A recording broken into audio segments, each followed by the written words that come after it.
Salut tout le monde, bienvenue sur Vozo AI. Alors, c'est quoi cet outil d'IA? En gros, il permet de créer, modifier et traduire des vidéos, tout ça grâce à l'intelligence artificielle.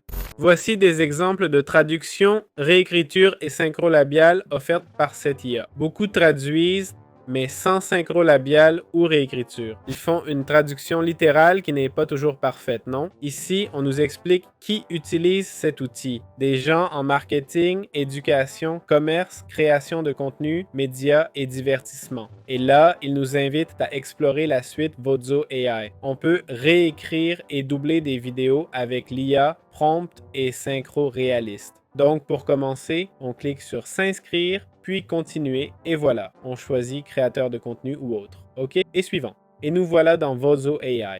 On commence avec 30 points offerts pour démarrer gratuitement, c'est tout. Très bien, comment peut-on traduire et doubler avec Vozo AI?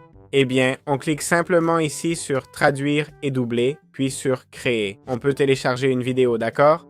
J'ai pris celle-ci de Selena Gomez. C'est un discours que j'ai trouvé au hasard. Ici, on a plusieurs options. Transcription auto, extraction de sous-titres, choix du nombre de locuteurs, ici un seul. On peut faire détecter le titre et le traduire en espagnol, par exemple. Si on veut ajouter du contexte, c'est possible. Ça nous dit pointe requis 18, on clique sur démarrer la traduction et ça va traiter la vidéo. Et voilà, c'est fait. Position, je sais ce que c'est d'être jugé et méprisé. Et voilà, c'est fait. La traduction est terminée. Comme vous voyez, on peut ajouter des langues, modifier les sous-titres et utiliser la synchro labiale pour que ça colle bien. Là, c'est en mode standard, mais ce n'est pas sélectionné. Il faut choisir le visage. Un seul visage, ça coûte 14 points, il n'en reste que 12. Allez, au dodo. Voilà comment on synchronise le visage et modifie les sous-titres, entre autres. C'est aussi simple que ça. Maintenant, on exporte et c'est fini. Comment convertir des longues vidéos en short avec Vozo.ai? En gros, on choisit l'option vidéo longue à short, on la sélectionne.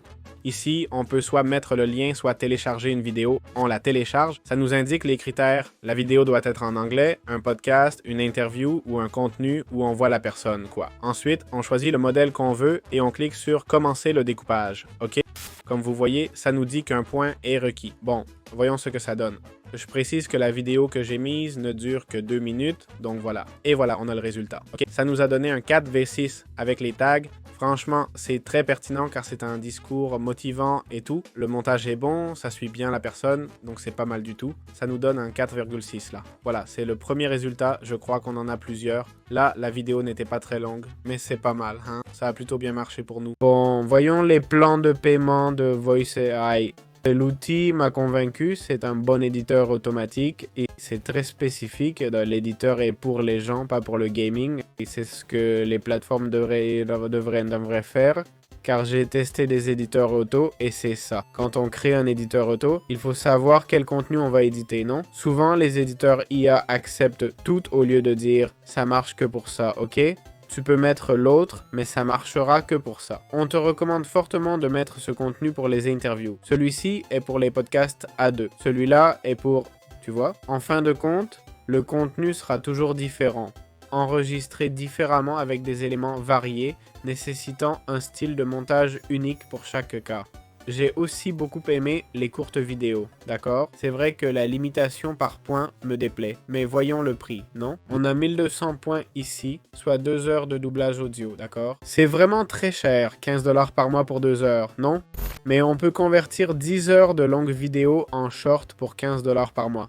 Ces prix me semblent un peu élevés, vous ne trouvez pas? Je devrais vérifier les prix d'Opus Clip et Clipwise, d'excellents outils qu'on a présentés. Les prix sont élevés, mais ce n'est pas du tout un mauvais outil, d'accord? On peut en tirer profit, il y a vraiment moyen d'exploiter cet outil, je le trouve bon, le prix est peut-être un peu élevé, mais tout le reste m'a semblé très bien. Voilà, j'espère que ça vous a plu et on se retrouve dans les prochaines vidéos.